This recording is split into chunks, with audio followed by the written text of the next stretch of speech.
नमस्कार। आकाशवाणी से प्रस्तुत है कोविड-19 पर विशेष समाचार कार्यक्रम।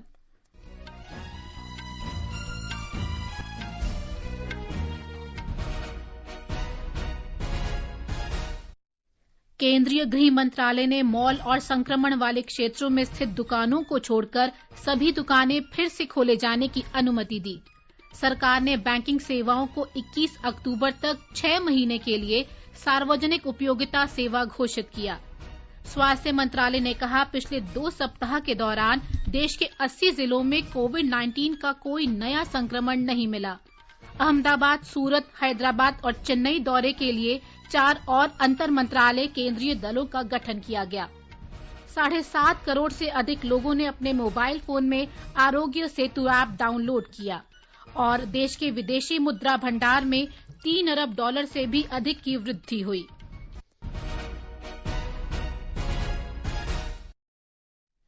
इस विशेष कार्यक्रम में अपने सहयोगी सिद्धार्थ सिंह के साथ मैं प्रियंका अरोड़ा। गृह मंत्रालय ने दुकान और प्रतिष्ठान अधिनियम के तहत पंजीकृत कुछ श्रेणियों की दुकानें खोलने का फैसला किया है। आदेश में कहा गया है कि नगर निगम क्षेत्र और नगर पालिका सीमा से बाहर के बाजार परिसरों में स्थित दुकानों को संशोधित लॉकडाउन प्रतिबंधों से छूट रहेगी। सरकार ने निगम क्षेत्रों के आवासीय परिसरों में स्थित दुकानों सहित आसपास के क्षेत्रों की दुकानों को भी खोलने की अनुमति दी है। गृह मंत्रालय के आदेश में दुकानों के लिए आवश्यक एहतियाती उपाय बरतते हुए 50% कर्मचारियों के साथ काम करना अनिवार्य किया गया है। आदेश में स्पष्ट किया गया है कि नगर पालिका क्षेत्रों में स्थित मॉल की दुकानें 3 मई तक बंद रहेंगी। संक्रमण वाले क्षेत्रों में भी ये छूट लागू नहीं होगी। सरकार ने औद्योगिक विवाद कानून के प्रावधानों के अंतर्गत बैंकिंग उद्योग को 21 अक्टूबर तक 6 महीने के लिए सार्वजनिक उपयोगिता सेवा घोषित किया है। बैंकिंग सेवाओं को इस कानून के प्रावधानों के तहत लाने के बाद 21 अप्रैल से बैंकिंग क्षेत्र के कर्मचारी और अधिकारी किसी तरह की भी हड़ताल नहीं कर सकेंगे। सोमवार को एक परिपत्र में वित्तीय सेवा विभाग ने कहा कि श्रम और रोजगार मंत्रालय ने एक अधिसूचना के जरिए 6 महीने के लिए बैंकिंग उद्योग को सार्वजनिक उपयोगिता सेवा घोषित किया है। कोरोना वायरस महामारी के मद्देनजर आर्थिक गतिविधियों के बड़े पैमाने पर प्रभावित होने के कारण मंत्रालय ने ये अधिसूचना जारी की है। प्रधानमंत्री नरेंद्र मोदी ने कोरोना वायरस से निपटने में ग्रामीण भारत के योगदान की सराहना की है। राष्ट्रीय पंचायत राज दिवस पर कल देश भर के ग्राम सरपंचों के साथ वीडियो कॉन्फ्रेंस के जरिए बातचीत में उन्होंने कहा कि ग्रामीण भारत का मंत्र 2 गज देह की दूरी बहुत उपयोगी साबित हो रही है। आप सभी ने दुनिया को बहुत सरल शब्दों में मंत्र दिया है। न सोशल डिस्टेंसिंग का शब्द प्रयोग किया, न लॉकडाउन का शब्द का प्रयोग किया, बड़े बड़े शब्दों का प्रयोग नहीं किया। आपने सिंपल सा मैसेज दे दिया, 2 गज दूरी का, या कहें 2 गज देह की दूरी का। इस मंत्र के पालन पर गांवों ने बहुत अद्भुत काम किया है। 2 गज दूरी यानी सोशल डिस्टेंसिंग बनाकर रखने से आप कोरोना वायरस को भी खुद से दूर रख रहे हैं, किसी संभावित संक्रमण से खुद को बचा रहे हैं। प्रधानमंत्री ने इस अवसर पर एकीकृत ई-ग्राम स्वराज पोर्टल और मोबाइल ऐप का शुभारंभ किया। इससे ग्राम पंचायतों को अपनी विकास योजनाएं बनाने और लागू करने में सहायता मिलेगी। प्रधानमंत्री ने 6 राज्यों में प्रायोगिक तौर पर स्वामित्व योजना की भी शुरुआत की। इसके तहत नवीनतम सर्वेक्षण पद्धतियों और ड्रोन का इस्तेमाल कर ग्रामीण आवास भूमि का मानचित्रण किया जा सकता है। प्रधानमंत्री ने कहा कि इस योजना से ग्रामीण क्षेत्रों में नियोजन तथा राजस्व संग्रह को सुचारू बनाने और संपदा अधिकारों में स्पष्टता सुनिश्चित करने में मदद मिलेगी। प्रधानमंत्री ने ग्रामीणों से अपील की कि वे आरोग्य सेतु ऐप डाउनलोड करें। उन्होंने पंचायत प्रतिनिधियों से कहा कि वे यह सुनिश्चित करें कि उनकी पंचायत का हर व्यक्ति इस ऐप को डाउनलोड करे। आरोग्य सेतु मोबाइल ऐप, ये मोबाइल ऐप कोरोना से लड़ाई के लिए बहुत उपयोगी है।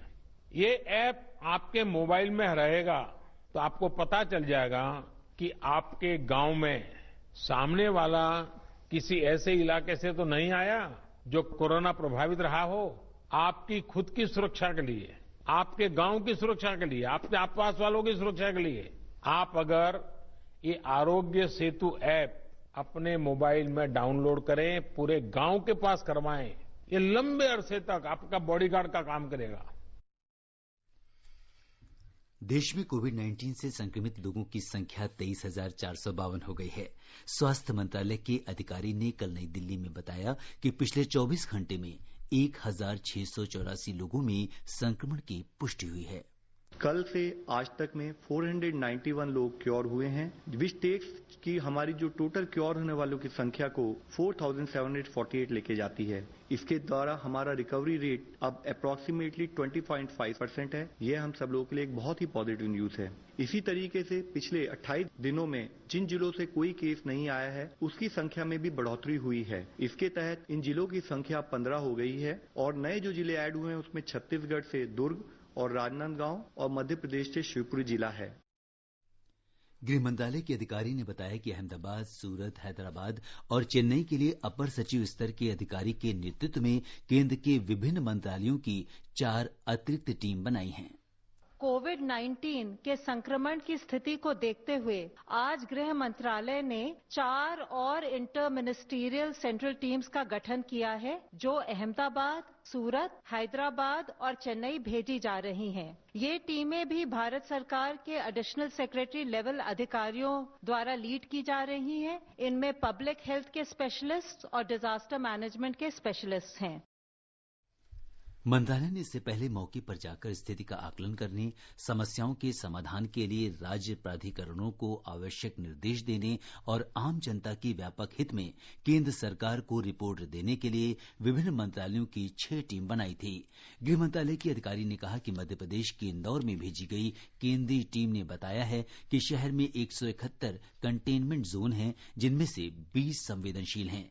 राष्ट्रीय रोग नियंत्रण केंद्र के निदेशक ने बताया कि कोविड-19 निगरानी व्यवस्था के जरिए देश भर में संक्रमण की आशंका वाले 9 लाख से अधिक लोगों की कड़ी निगरानी की जा रही है। अगर किसी व्यक्ति में लक्षण नजर आते हैं तो जांच के लिए नमूने लिए जा रहे हैं। नीति आयोग में स्वास्थ्य संबंधी मामलों के सदस्य ने बताया कि लॉकडाउन लागू करने का फैसला सही समय पर किया गया, जो वायरस को फैलने से रोकने के लिए प्रभावी उपाय है। फास्ट रेप्लिकेशन पे ट्रांसमिशन हम नहीं रोक पाते तो हमारा रास्ता उस तरफ जा रहा था कि जहां पे कि कई देश पहुंच गए। ये कहना होगा कि हमने जो लॉकडाउन का बड़ा फैसला इस देश ने लिया वो एक टाइमली डिसीजन था कि हम उस तरफ नहीं गए जहां पे कि बहुत सारी इन्फेक्शन फैलती और जान का नुकसान होता। उत्तर प्रदेश के मुख्यमंत्री योगी आदित्यनाथ ने घोषणा की है कि दूसरे राज्यों में फंसे राज्य के प्रवासी श्रमिकों को जारी लॉकडाउन में चरणबद्ध तरीके से वापस लाया जाएगा। हमारे संवाददाता ने बताया है कि राज्य की कोरोना संक्रमण प्रबंधन टीम 11 के साथ बैठक में मुख्यमंत्री ने कहा कि जिन श्रमिकों ने 14 दिनों की क्वारंटीन अवधि पूरी कर ली है, उन्हें उनके मूल शहरों में वापस लाया जाएगा।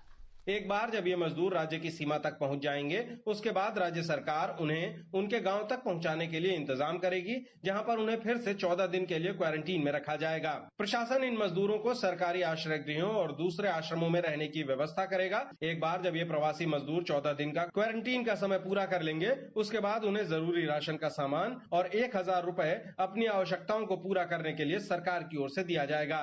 सुशील चंद्र तिवारी, आकाशवाणी समाचार, लखनऊ। बिहार में कल कोरोना से संक्रमित लोगों की संख्या सबसे अधिक रही। कल एक ही दिन में 53 लोगों में कोरोना संक्रमण की पुष्टि हुई। राज्य में संक्रमित लोगों की संख्या 223 हो गई है। कोरोना संक्रमण की सबसे अधिक संख्या मुंगेर में रही, जहां 31 लोग संक्रमित पाए गए।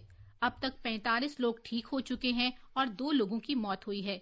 हमारे संवाददाता ने बताया है कि बिहार में कोरोना संक्रमित 176 लोगों का उपचार चल रहा है। बिहार के 38 में से 20 जिलों में कोरोना के मामले उजागर हुए हैं। अब तक लगभग 15,000 नमूनों की जांच हो चुकी है। राज्य के संक्रमित जिलों में कुल 36 कंटेनमेंट जोन घोषित किए गए हैं। 3 जिले लखीसराय, गोपालगंज और वैशाली कोरोना के संक्रमण से मुक्त हो चुके हैं। इन जिलों में एक भी कोरोना का मरीज नहीं है। जो मरीज पॉजिटिव थे वे स्वस्थ होकर अपने घर लौट चुके हैं। आकाशवाणी समाचार के लिए पटना से मैं कृष्ण कुमार लाल। महाराष्ट्र में कल 394 लोगों में कोरोना वायरस संक्रमण की पुष्टि हुई। राज्य में कुल संक्रमित लोगों की संख्या 6,817 हो गई है। राज्य के स्वास्थ्य मंत्री राजेश टोपे ने कहा कि सरकार संक्रमण का पता लगाने के लिए जांच का काम तेज करेगी। संस्थागत क्वारंटीन केंद्र भी बढ़ाए जाएंगे। महाराष्ट्र के सार्वजनिक स्वास्थ्य मंत्री राजेश टोपे ने राज्य में पूल टेस्टिंग परीक्षण की आवश्यकता को बताते हुए कहा कि प्रतिबंधित क्षेत्रों में रहने वाले वरिष्ठ नागरिक तथा कोमोर्बिडिटी के लक्षण वाले लोगों को सार्वजनिक स्थानों पर न जाते हुए घरों में ही रहना और कोरोना के लक्षण होने से तुरंत मेडिकल जांच करवाना आदि बातों पर आने वाले समय में विशेष सख्ती करने पर भी सरकार विचाराधीन है। इस बीच महाराष्ट्र के गृह मंत्री अनिल देशमुख ने कोरोना वायरस महामारी के मद्देनजर राज्य के मुस्लिम समाज को रमजान के पवित्र महीने के दौरान मस्जिदों में इकट्ठा न होने की आग्रह करते हुए अपने घर पर नमाज अदा करने की अपील की है। देवप्रिय भट्टाचार्य जी, आकाशवाणी समाचार, मुंबई। गुजरात में कोविड-19 से संक्रमित लोगों की संख्या कल 2,815 हो गई। राज्य में कल 191 लोगों में कोरोना संक्रमण की पुष्टि हुई, जिनमें 169 अहमदाबाद से हैं। हमारी संवाददाता ने खबर दी है कि सरकार कोरोना का फैलाव रोकने और आर्थिक गतिविधियां सुचारू रूप से शुरू करने की कोशिश कर रही है।